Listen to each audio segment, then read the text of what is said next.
Bismillahirrahmanirrahim. Assalamualaikum warahmatullahi wabarakatuh. Alhamdulillah, sallallahu wasallam ala sayyidina Muhammad ibn Abdullah. Rabbana iftah bainana wa baina qaumina bil haqqi wa anta khairul fatihin. Rabbi yassir wa la tu'assir, Rabbi tamim bi khair. Untuk kita mengawali jalsah kita yang dalam 1 jam 5 menit ini, insyaallah kita akan awali dengan bacaan Hizib Al-Wiqayah wan Najat.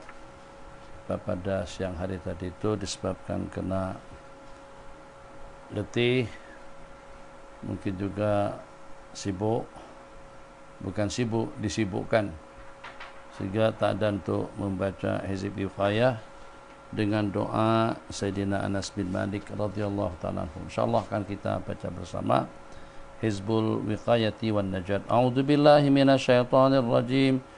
Bismillahirrahmanirrahim. Allahumma bi alfi alfi alfi alfi. A'udzu billahi minasyaitonir rajim. Bismillahirrahmanirrahim. Alhamdulillahi rabbil alamin. Arrahmanir rahim. Maliki yaumiddin. Iyyaka na'budu wa iyyaka nasta'in. Ihdinas siratal mustaqim. Siratal ladzina an'amta 'alaihim غير المغضوب عليهم ولا الضالين آمين. الله لا إله إلا هو الحي القيوم لا تأخذه سنة ولا نوم له ما في السماوات وما في الأرض من ذا الذي يشفع عنده إلا بإذنه يعلم ما بين أيديهم وما خلفهم ولا يحيطون بشيء من علمه إلا بما شاء وسع كرسيه السماوات والأرض ولا يؤوده حفظهما وهو العلي العظيم. آمن الرسول بما أنزل إليه من ربه والمؤمنون كل آمن بالله وملائكته وكتبه ورسله لا نفرق بين أحد من رسله وقالوا سمعنا وأطعنا غفرانك ربنا وإليك المصير.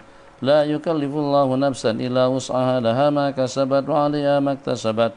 ربنا لا تؤاخذنا إن نسينا وأخطأنا ربنا ولا تحمل علينا إصرا كما حملت على الذين من قبلنا ربنا ولا تحملنا ما لا طاقة لنا به واعف عنا واغفر لنا وارحمنا أنت مولانا فانصرنا على القوم الكافرين. ألم تر إلى الملأ من بني إسرائيل من بعد موسى إذ قالوا لنبي لهم ابعث لنا ملكا نقاتل في سبيل الله قال هل عسيتم إن كتب عليكم القتال ألا تقاتلوا قالوا وما لنا ألا نقاتل في سبيل الله وقد أخرجنا من ديارنا وأبنائنا فلما كتب عليهم القتال تولوا إلا قليلا منهم والله عليم بالظالمين. عليم قدير على ما يريد. عليم قدير على ما يريد. عليم قدير على ما يريد وعلى ما نريد. لقد سمع الله قول الذين قالوا إن الله ونحن أغنياء سنكتب ما قالوا وقتلهم الأنبياء بغير حق ونقول ذوقوا عذاب الحريق. قوي لا يحتاج إلى معين. قوي لا يحتاج إلى معين. قوي لا يحتاج إلى معين. ألم تر إلى الذين قيل لهم كفوا أيديكم وأقيموا الصلاة وآتوا الزكاة فلما كتب عليهم القتال إذا فريق منهم يخشون الناس كخشية الله أو أشد خشية وقالوا ربنا لما كتبت علينا القتال لولا أخرتنا إلى أجل قريب قل متاع الدنيا قليل والآخرة خير لمن اتقى ولا تظلمون فتيلا. قهار لمن طغى وعصى. قهار لمن طغى وعصى. قهار لمن طغى وعصى. وعليهم نبأ بني آدم بالحق إذ قربا قربانا فتقبل من أحدهما ولم يتقبل من الآخر قال لأقتلنك قال إنما يتقبل الله من المتقين. قدوس يهدي من يشاء. قدوس يهدي من يشاء. قدوس يهدي من يشاء. قل من رب السماوات والأرض قل الله قل أفاتخذتم من دونه قل أفاتخذتم من دونه أولياء لا يملكون لأنفسهم نفعا ولا ضرا قل هل يستوي الأعمى والبصير أم هل تستوي الظلمات والنور أم جعلوا لله شركاء خلقوا كخلقه فتشابه الخلق عليهم قل الله خالق كل شيء وهو الواحد القهار. قيوم يرزق من يشاء القوة والغنى. قيوم يرزق من يشاء القوة والغنى قيوم يرزق من يشاء القوة والغنى لقد جاءكم رسول من أنفسكم عزيز عليه ما عنتم حريص عليكم بالمؤمنين رؤوف رحيم فإن تولوا فقل حسبي الله لا إله إلا هو عليه توكلت وهو رب العرش العظيم فإن تولوا فقل حسبي الله لا إله إلا هو عليه توكلت وهو رب العرش العظيم فإن تولوا فقل حسبي الله لا إله إلا هو عليه توكلت وهو رب العرش العظيم فإن تولوا فقل حسبي الله لا إله إلا هو عليه توكلت وهو رب العرش العظيم فإن تولوا فقل حسبي الله لا إله إلا هو عليه توكلت وهو رب العرش العظيم فإن تولوا فقل حسبي الله لا إله إلا هو عليه توكلت وهو رب العرش العظيم فإن تولوا فقل حسبي الله لا إله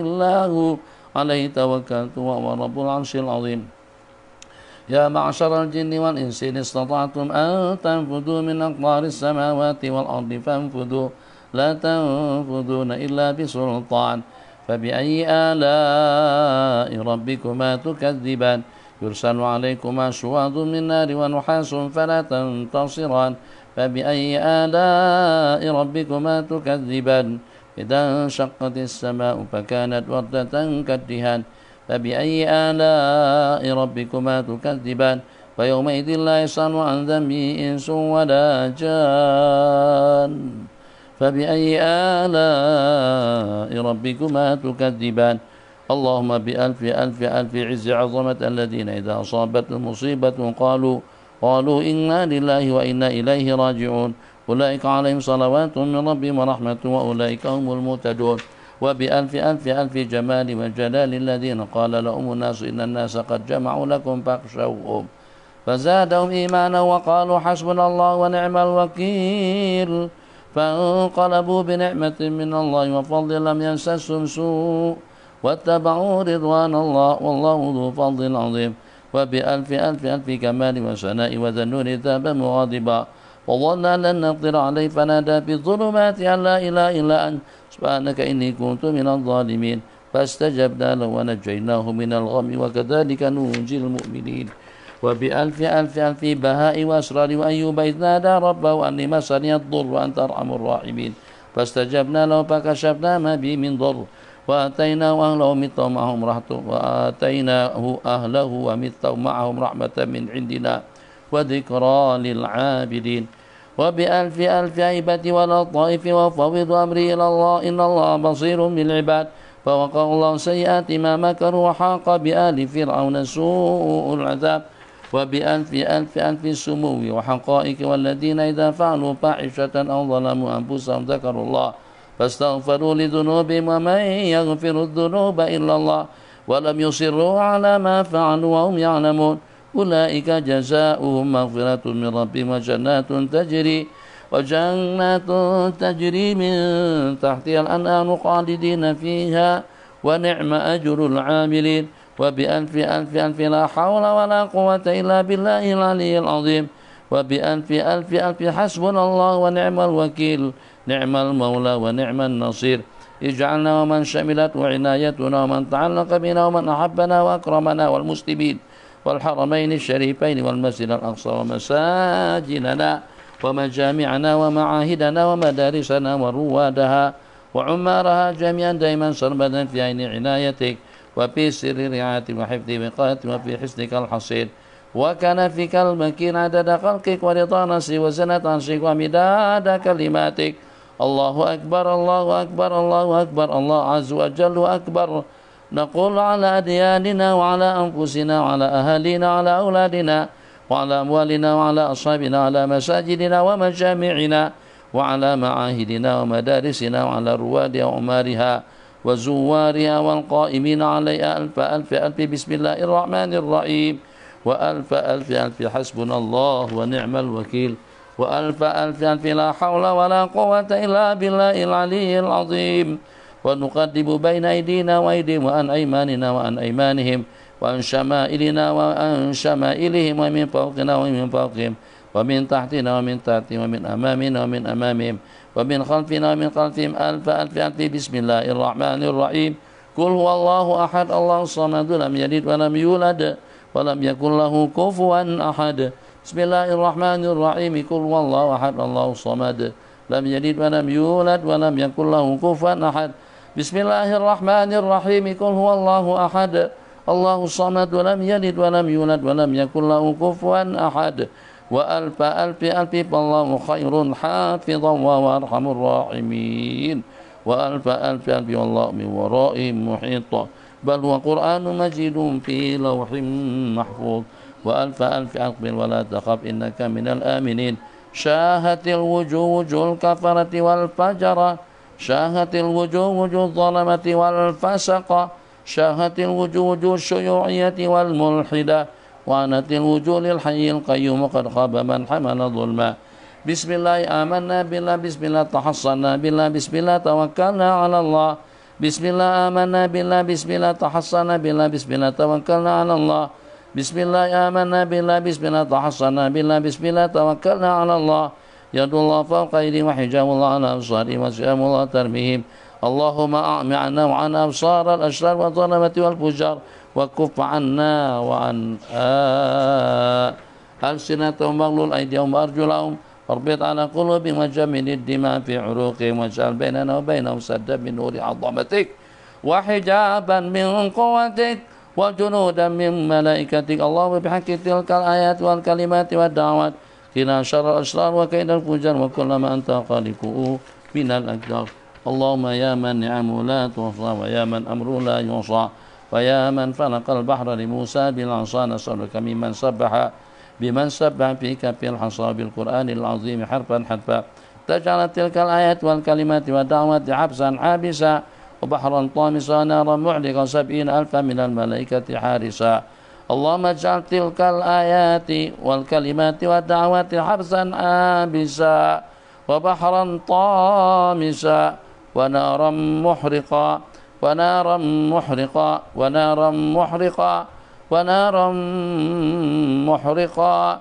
ونارا محرقا 70,000 من الملائكة حارسا اللهم من أرادنا وأراد بسوء أو مكروه أو خطيئة أو مكر فأحرق صدره حتى مكره وردد كيده في نحن واجعل تدبيره تدبيره يا أرحم الراحمين يا أرحم الراحمين يا أرحم الراحمين اللهم يا حي يا قيوم بك تحصنا فاحمنا إياها بحماية كفاية وقاية حقيقة برهان الزمان بسم الله ويا ذا الجلال والإكرام أسبل علينا عليها يا حليم يا ستار كان فستر حجاب الصيانة نجاة واعتصموا بعبد الله ويا حنان ويا منان يا بديع السماوات والأرض يا ذا الجلال والإكرام يا محيط يا قادر علينا وعليها سور أمان حضرة مجلس صلاتك إذ عظمة ذلك خير ذلك من آيات الله ويا ودود ويا قهار ويا مانع ويا دافع قنا وإياها شر الشيطان والسلطان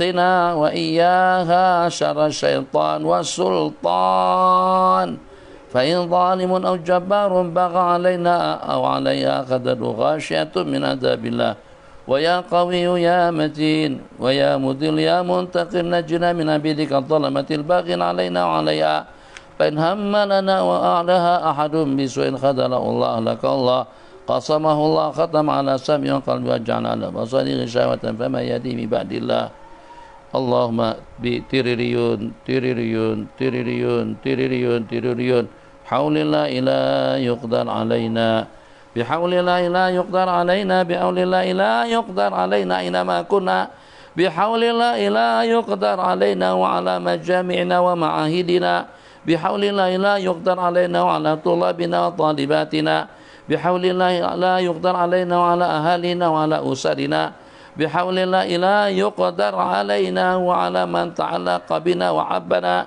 وبقوته لا يساء إلينا فسيكفيكم الله والسميع العليم فسيكفيكم الله والسميع العليم فسيكفيكم الله والسميع العليم فسيكفيكم الله والسميع العليم صلى الله على سيدنا محمد وعلى آله وصحبه وسلم أجمعين بسم الله الرحمن الرحيم بسم الله وبالله بسم الله خير الأسماء بسم الله رب السماء ورب الأرض والسماء بسم الله الذي لا يضر مع اسمه شيء في الأرض ولا في السماء بسم الله افتتح وبالله ختم وبه آمن بسم الله أصبحت بسم الله أمسيت على الله توكل بسم الله على قلبي ونفسي بسم الله على عقلي وديني بسم الله على أهلي ومالي بسم الله على ما أعطاني ربي بسم الله الشافي بسم الله المعافي بسم الله الوافي بسم الله الذي لا يضر مع اسمه شيء في الأرض ولا في السماء والسميع العليم هو الله الله ربي لا أشرك به شيئا الله أكبر الله أكبر الله أكبر الله أكبر وعز وجل مما أخاف وأحذر الله أكبر وعز وجل مما أخاف وأحذر الله أكبر وعز وجل مما أخاف وأحذر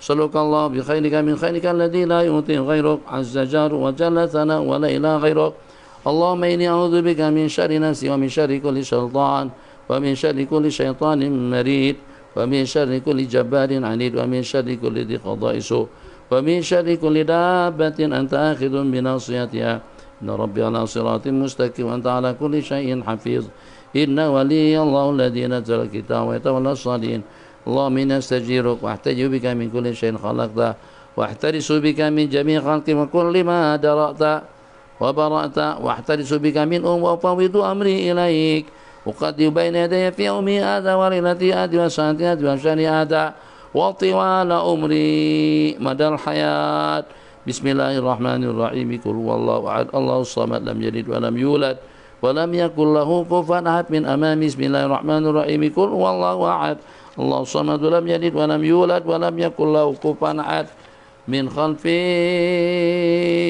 بسم الله الرحمن الرحيم قل هو الله أحد الله الصمد لم يلد ولم يولد ولم يكن له كفوا أحد من فوقي ومن تحتي بسم الله الرحمن الرحيم قل هو الله أحد الله الصمد لم يلد ولم يولد ولم يكن له كفوا أحد عن يميني بسم الله الرحمن الرحيم قل هو الله أحد الله الصمد لم يلد ولم يولد ولم يكن له كفوا أحد عن شمالي بسم الله الرحمن الرحيم قل هو الله أحد الله الصمد لم يلد ولم يولد ولم يكن له كفوا أحد بسم الله الرحمن الرحيم الله لا إله إلا هو الحي القيوم لا تأخذه سنة ولا نوم له ما في السماوات وما في الأرض من ذا الذي يشفع عنده إلا بإذنه يعلم ما بين أيديهم وما خلفهم ولا يحيطون بشيء من علمه إلا بما شاء وسع كرسيه السماوات والأرض ولا يؤوده حفظهما وهو العلي العظيم بسم الله الرحمن الرحيم شهد الله أنه لا إله إلا هو والملائكة وأولو العلم قائما بالقسط لا إله إلا هو العزيز الحكيم ونحن على ما قال ربنا من الشهد عدد خلقك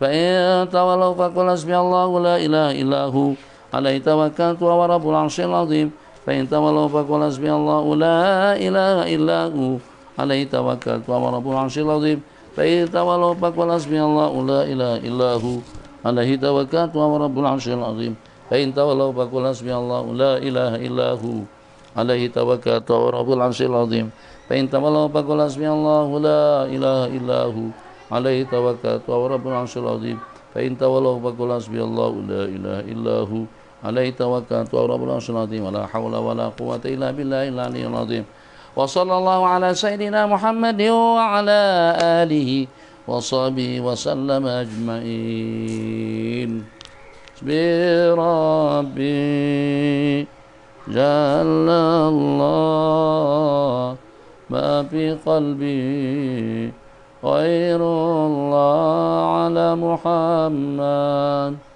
صلى الله لا إله إلا الله اللهم اطمس على وجوه أعدائنا وسقهم على مكانتهم فلا يستطيعون المضي ولا المجيء إلينا اللهم اطمس على وجوه أعدائنا وسقهم على مكانتهم فلا يستطيعون المضي ولا المجيء إلينا اللهم اطمس على وجوه أعدائنا وسقهم على مكانتهم فلا يستطيعون المضي ولا المجيء إلينا اللهم اطمس على وجوه أعدائنا وسقهم على مكانتهم فلا يستطيعون المضي ولا المجيء إلينا اللهم اطمس على وجوه أعدائنا وسقهم على مكانتهم فلا يستطيعون المضي ولا المجيء إلينا اللهم اطمس على وجوه أعدائنا وسقهم على مكانتهم فلا يستطيعون المضي ولا المجيء إلينا اللهم اطمس على وجوه أعدائنا وسقهم على مكانتهم فلا يستطيعون المضي ولا المجيء إلينا اللهم اطمس على وجوه أعدائنا وسقهم على مكانتهم فلا يستطيعون المضي ولا المجيء إلينا اللهم اطمس على وجوه أعدائنا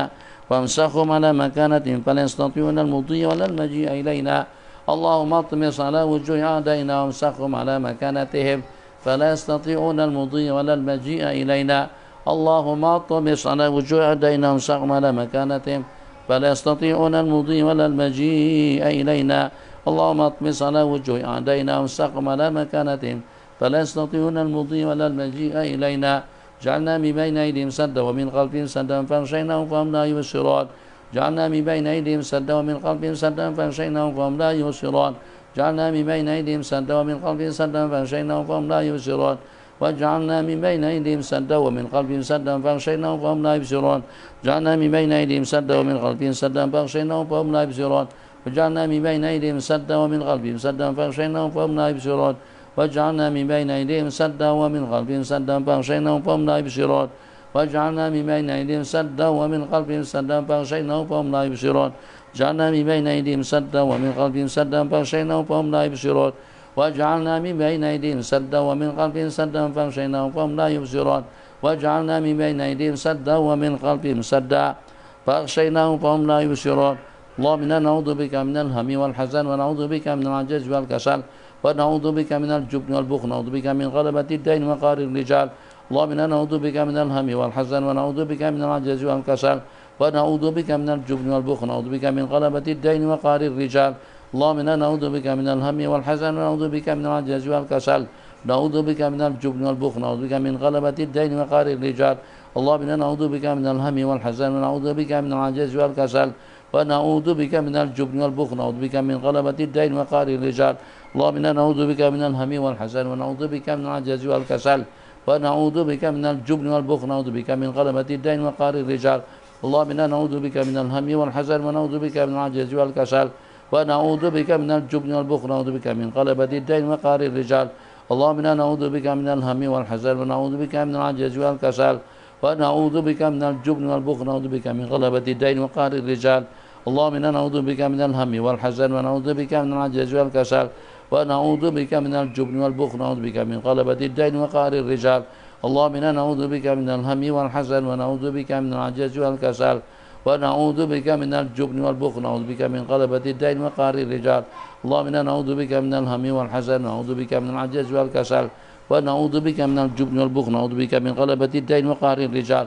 اللهم إنا نعوذ بك من الهم والحزن ونعوذ بك من العجز والكسل ونعوذ بك من الجبن والبخل نعوذ بك من غلبة الدين وقهر الرجال. اللهم إنا نعوذ بك من الهم والحزن ونعوذ بك من العجز والكسل ونعوذ بك من الجبن والبخل ونعوذ بك من غلبة الدين وقهر الرجال. اللهم إنا نعوذ بك من الهم والحزن ونعوذ بك من العجز والكسل ونعوذ بك من الجبن والبخل نعوذ بك من غلبة الدين وقهر الرجال. اللهم يا غني يا حميد يا مبدي يا معيد يا رحيم يا ودود أغننا بحلالك عن حرامك وبطاعتك عن معصيتك وبفضلك عن من سواك. اللهم يا غني يا حميد يا مبدي يا معيد يا رحيم يا ودود أغننا بحلالك عن حرامك وبطاعتك عن معصيتك وبفضلك عن من سواك. اللهم يا غني يا حميد يا مبدي يا معيد يا رحيم يا ودود أغننا بحلالك عن حرامك وبطاعتك عن معصيتك وبفضلك عن من سواك. اللهم يا غني يا حميد يا مبدي يا معيد يا رحيم يا ودود أغننا بحلالك عن حرامك وبطاعتك عن معصيتك وبفضلك عن من سواك.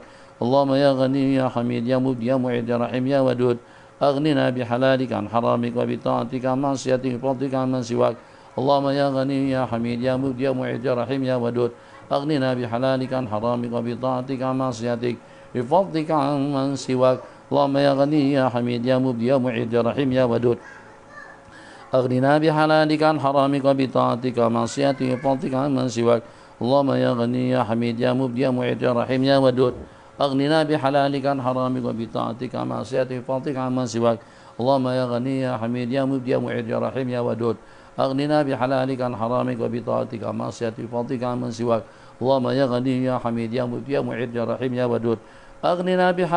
حرامك وبطاعتك عن معصيتك بفضلك عن من سواك.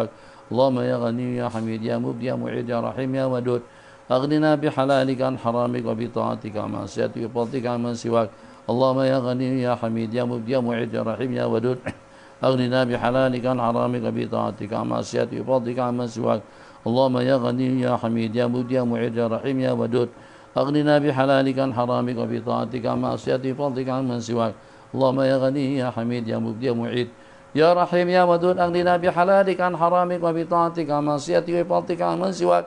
اللهم يا غني يا حميد يا مبدي يا معيد يا رحيم يا ودود أغننا بحلالك عن حرامك وبطاعتك عن معصيتك بفضلك عن من سواك. اللهم يا غني يا حميد يا مبدي يا معيد يا رحيم يا ودود أغننا بحلالك عن حرامك وبطاعتك عن معصيتك بفضلك عن من سواك اللهم يا غني يا حميد يا مبدي يا معيد يا رحيم يا ودود أغننا بحلالك عن حرامك وبطاعتك عن معصيتك بفضلك عن من سواك اللهم يا غني يا حميد يا مبدي يا معيد يا رحيم يا ودود أغننا بحلالك عن حرامك وبطاعتك عن معصيتك بفضلك عن من سواك اللهم يا غني يا حميد يا مبدي يا معيد يا رحيم يا ودود أغننا بحلالك عن حرامك وبطاعتك عن معصيتك بفضلك عن من سواك اللهم يا غني يا حميد يا مبدي يا معيد يا رحيم يا ودود أغننا بحلالك عن حرامك وبطاعتك عن معصيتك بفضلك عن من سواك اللهم يا غني يا حميد يا مبدي يا معيد يا رحيم يا ودود أغننا بحلالك عن حرامك وبطاعتك عن معصيتك بفضلك عن من سواك اللهم يا غني يا حميد يا مبدي يا معيد يا رحيم يا ودود أغننا بحلالك عن حرامك وبطاعتك عن معصيتك بفضلك عن من سواك اللهم يا غني يا حميد يا مبدي يا معيد يا رحيم يا ودود أغننا بحلالك عن حرامك وبطاعتك عن معصيتك بفضلك عن من سواك اللهم يا غني يا حميد يا مبدي يا معيد يا رحيم يا ودود أغننا بحلالك عن حرامك وبطاعتك عن معصيتك بفضلك عن من سواك اللهم يا غني يا حميد يا مبدي يا معيد يا رحيم يا ودود أغننا بحلالك عن حرامك وبطاعتك عن معصيتك بفضلك عن من سواك اللهم يا غني يا حميد يا مبدي يا معيد يا رحيم يا ودود أغننا بحلالك عن حرامك وبطاعتك عن معصيتك بفضلك عن من سواك اللهم يا غني يا حميد يا مبدي يا معيد يا رحيم يا ودود أغننا بحلالك عن حرامك وبطاعتك عن معصيتك بفضلك عن من سواك اللهم يا غني يا حميد يا مبدي يا معيد يا رحيم يا ودود أغننا بحلالك عن حرامك وبطاعتك عن معصيتك بفضلك عن من سواك اللهم يا غني يا حميد يا مبدئ يا معيد يا رحيم يا ودود أغننا بحلالك عن حرامك وبطاعتك عن معصيتك بفضلك عن من سواك اللهم يا غني يا حميد يا مبدئ يا معيد يا رحيم يا ودود أغننا بحلالك عن حرامك وبطاعتك عن معصيتك بفضلك عن من سواك اللهم يا غني يا حميد يا مبدئ يا معيد يا رحيم يا ودود أغننا بحلالك عن حرامك وبطاعتك عن معصيتك بفضلك عن من سواك اللهم يا غني يا حميد يا مبدي يا معيد يا رحيم يا ودود أغننا بحلالك عن حرامك وبطاعتك عن معصيتك بفضلك عن من سواك اللهم يا غني يا حميد يا مبدي يا معيد يا رحيم يا ودود أغننا بحلالك عن حرامك وبطاعتك عن معصيتك بفضلك عن من سواك اللهم يا غني يا حميد يا مبدي يا معيد يا رحيم يا ودود أغننا بحلالك عن حرامك وبطاعتك عن معصيتك وبفضلك عن من سواك اللهم يا غني يا حميد يا مبدي يا معيد يا رحيم يا ودود أغننا بحلالك عن حرامك وبطاعتك عن معصيتك وبفضلك عن من سواك اللهم يا غني يا حميد يا مبدي يا معيد يا رحيم يا ودود أغننا بحلالك عن حرامك وبطاعتك عن معصيتك بفضلك عن من سواك اللهم يا غني يا حميد يا مبدي يا معيد يا رحيم يا ودود أغننا بحلالك عن حرامك وبطاعتك عن معصيتك بفضلك عن من سواك اللهم يا غني يا حميد يا مبدي يا معيد يا رحيم يا ودود أغننا بحلالك عن حرامك وبطاعتك عن معصيتك بفضلك عن من سواك اللهم يا غني يا حميد يا مبدي يا معيد يا رحيم يا ودود أغننا بحلالك عن حرامك وبطاعتك عن معصيتك بفضلك عن من سواك اللهم يا غني يا حميد يا مبدي يا معيد يا رحيم يا ودود أغننا بحلالك عن حرامك وبطاعتك عن معصيتك وبفضلك عن من سواك اللهم يا غني يا حميد يا مبدي يا معيد يا رحيم يا ودود أغننا بحلالك عن حرامك وبطاعتك عن معصيتك بفضلك عن من سواك اللهم أنت ربي لا إله إلا أنت خلقتني وأنا عبدك أنا على عهدك ووعدك ما استطعت أعوذ بك من شر ما صنعت وأبو لك بنعمتك علي وبذنبي فاغفر لي فإنه لا يغفر الذنوب إلا أنت اللهم أنت ربي لا إله إلا أنت خلقتني وأنا عبدك وأنا على عهدك ووعدك ما استطعت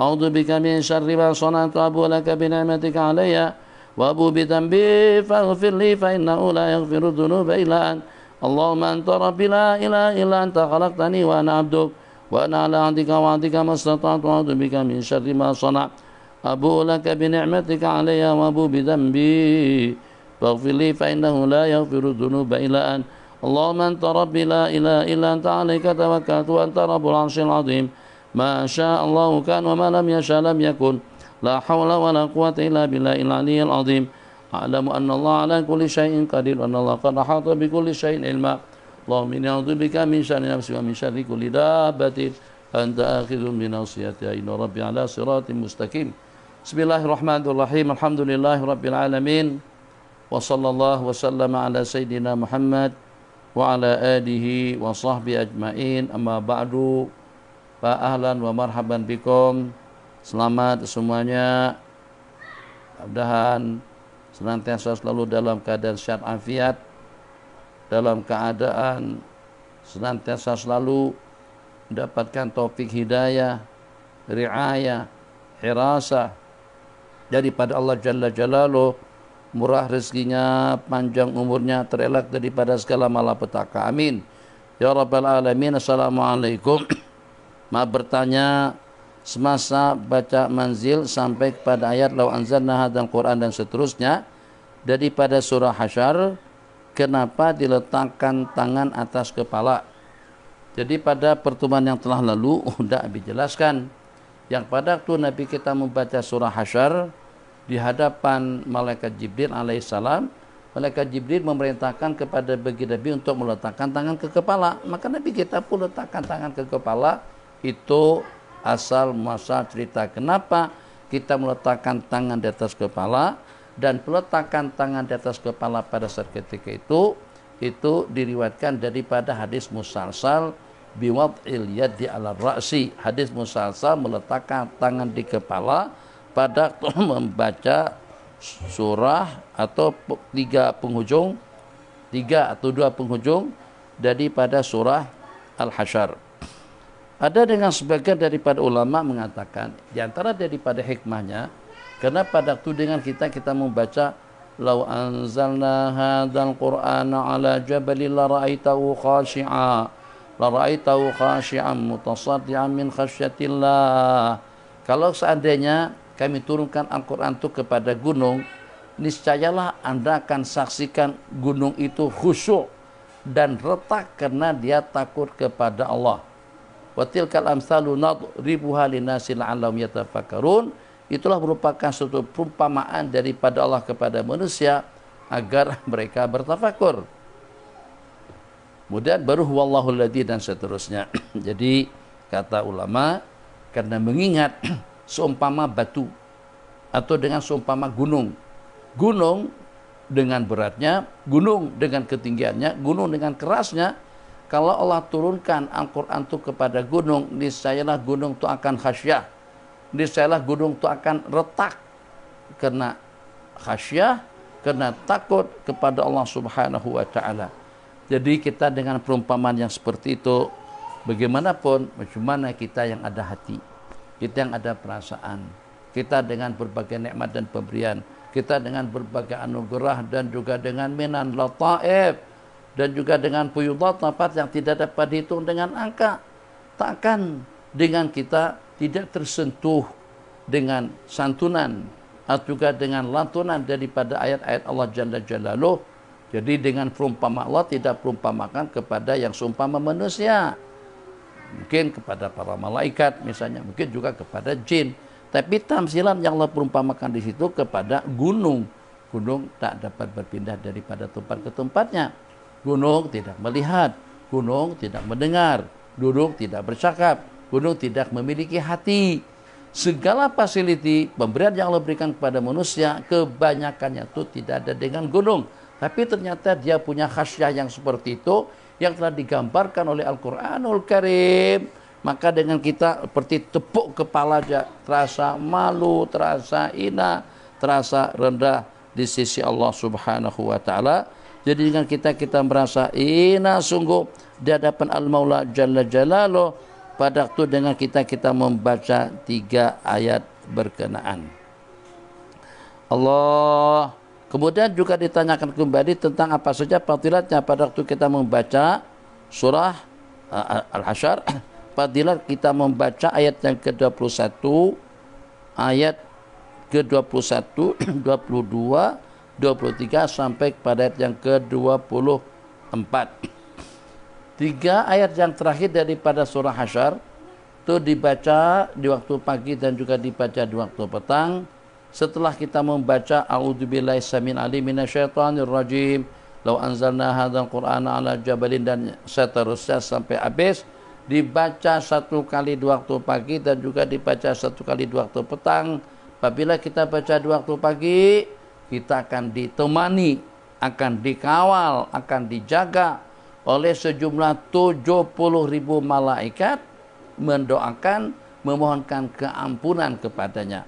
Macam itu juga kalau pada waktu kita membacanya di sebelah petang. Assalamualaikum warahmatullahi taala wabarakatuh. Saya nak bertanya kepada Tuan Guru Syekh Nuruddin, bagaimana tahap dalam berzikir mengikut ulama tasawuf?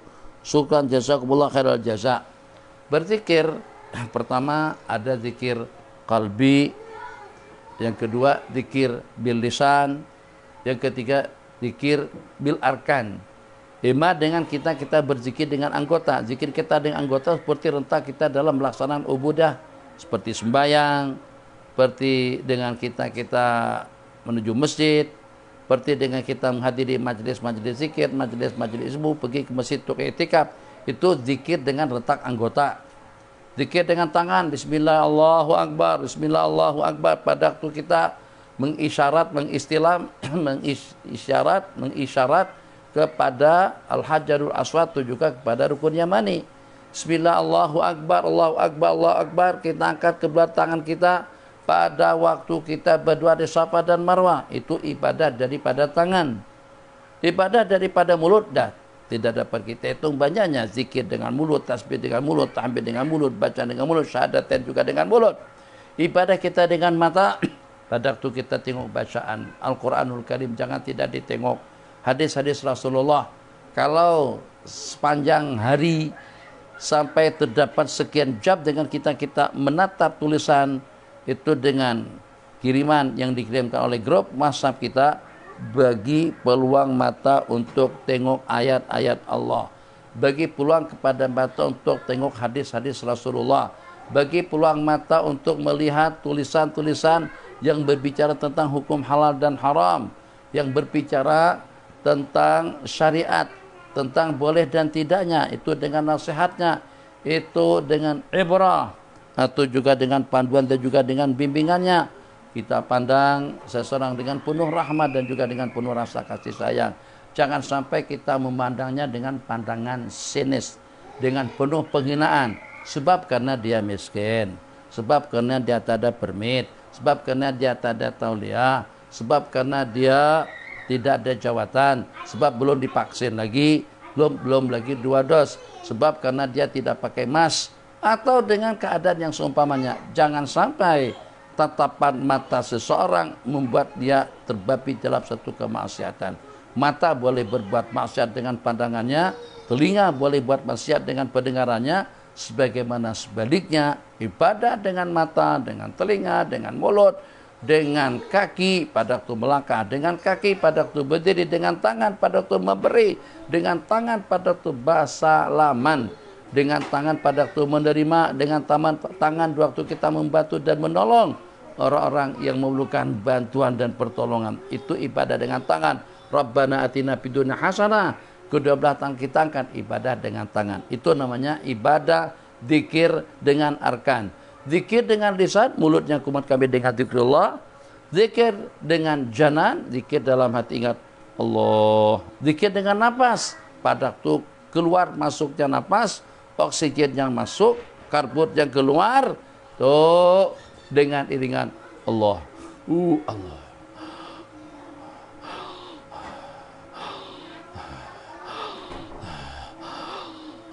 Boleh? Atau Allah. Allah. Terserah. Itu zikir dengan nafas. Zikir dalam hati ingat Allah Jalla Jalaluh. Tidak ada terlintas di dalam hati kecuali Allah Jalla Jalaluh. Antazkur kullama siwallah. Anda bukan antansa kullama. Kau lupakan, kau lenyapkan selain daripada Allah Jalla Jalaluh dalam badan hati dan juga dengan perasaanmu. Zikir yang selanjutnya itu zikir tarikat disebut dengan zikir sadri. Allah, Allah, Allah, la illallah, la illallah, la illallah, la illallah, la illallah, Allah, Allah, Allah. Tuh zikir sadri namanya. Allah, Allah, Allah, Allah,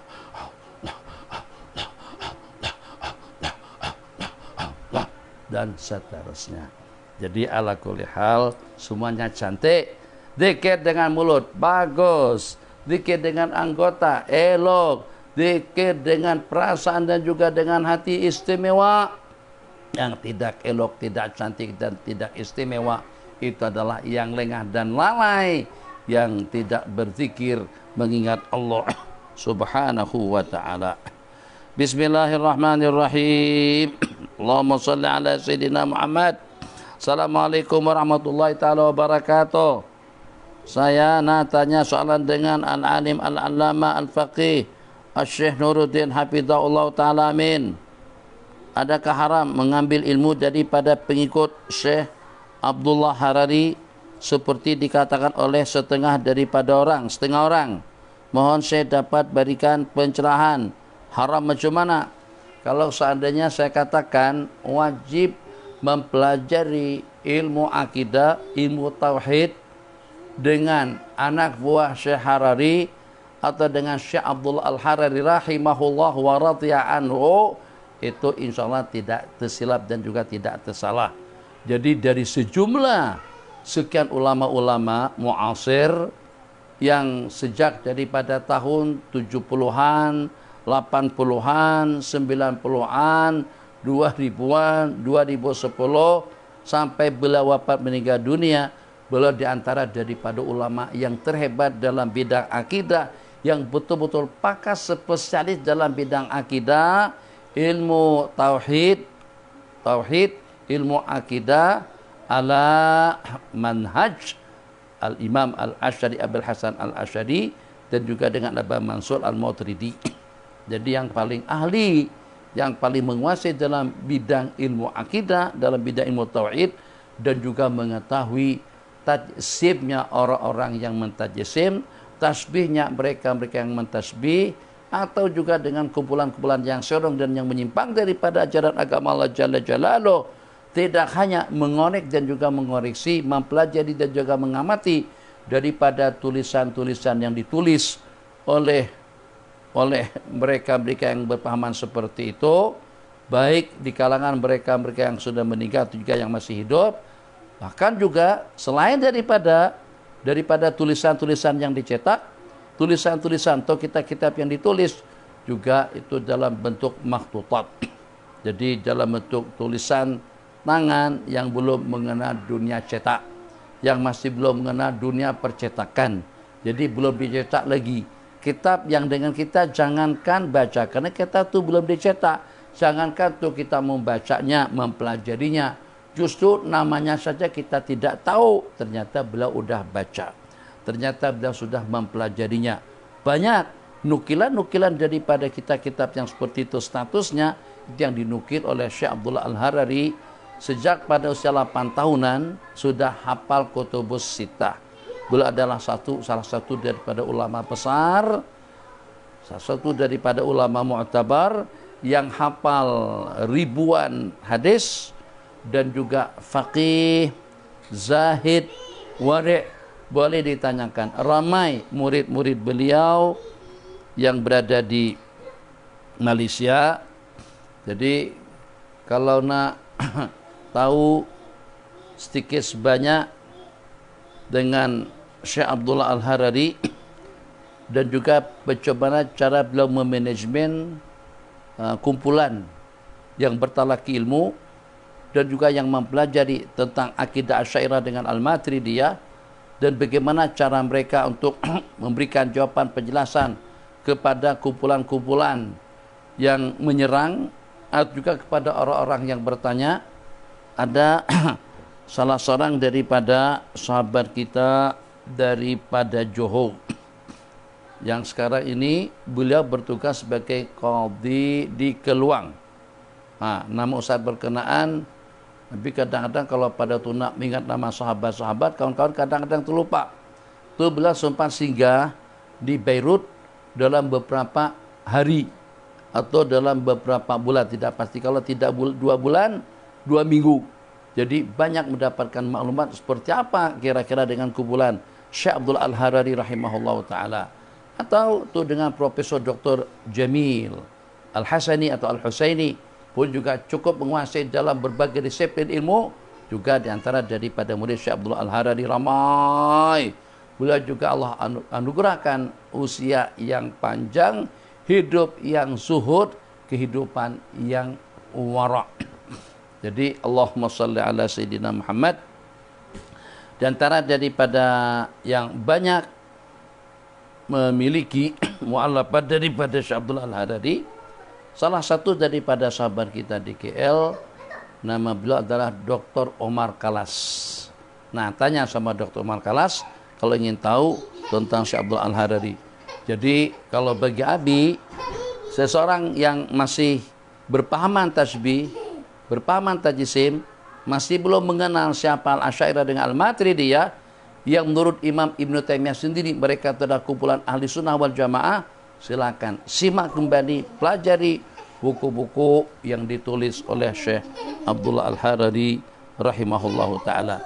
Kenapa dengan kumpulan tadi itu dijuluki dengan kumpulan Al-Ahbash oleh sebagian daripada kita-kita di Malaysia atau kita-kita di Indonesia awal, atau juga kumpulan tadi itu diberikan julukan sebagai kumpulan Al-Ahbash, itu sebagai suatu penghinaan kepada mereka. Kenapa? Sebab mereka inilah yang mengorek kesilapan, kesalahan, dhalalat daripada mereka-mereka yang mentajsim dan yang mentasbih Allah dengan makhluk, atau beliau yang paling banyak mengorek, kumpulan ini yang paling banyak mengorek uyub, kejelekan, keburukan, bidah, dhalalat daripada kumpulan Al-Wahhabiyah.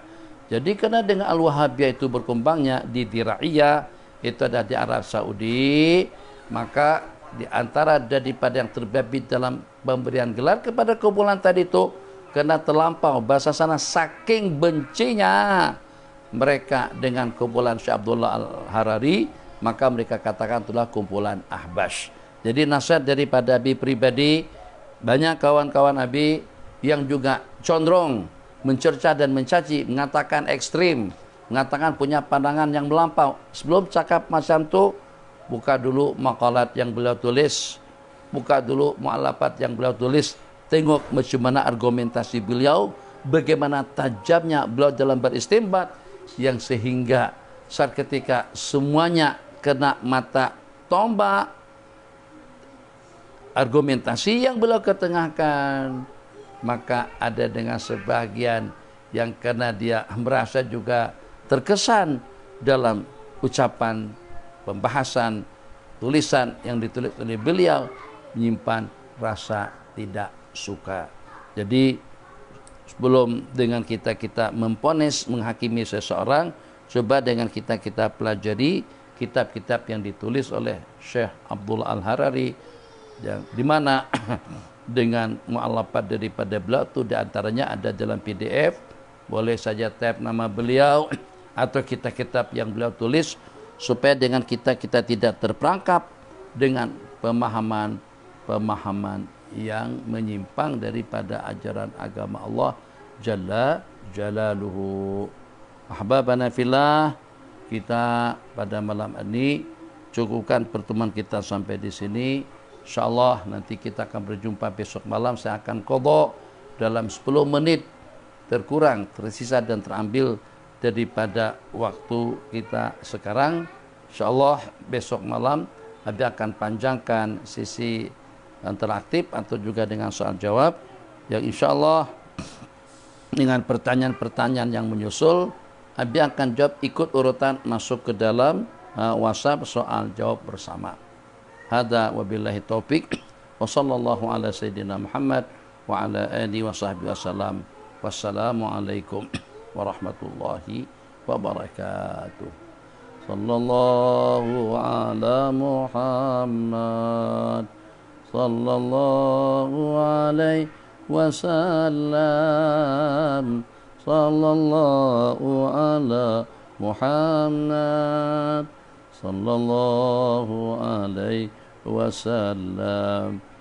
Ya Nabi salam alaika, ya Rasul salam alaika, ya Habib salam alaika, salawatullah alaika, Allahumma salli wa sallim wa barik alaihi wa ala alihi.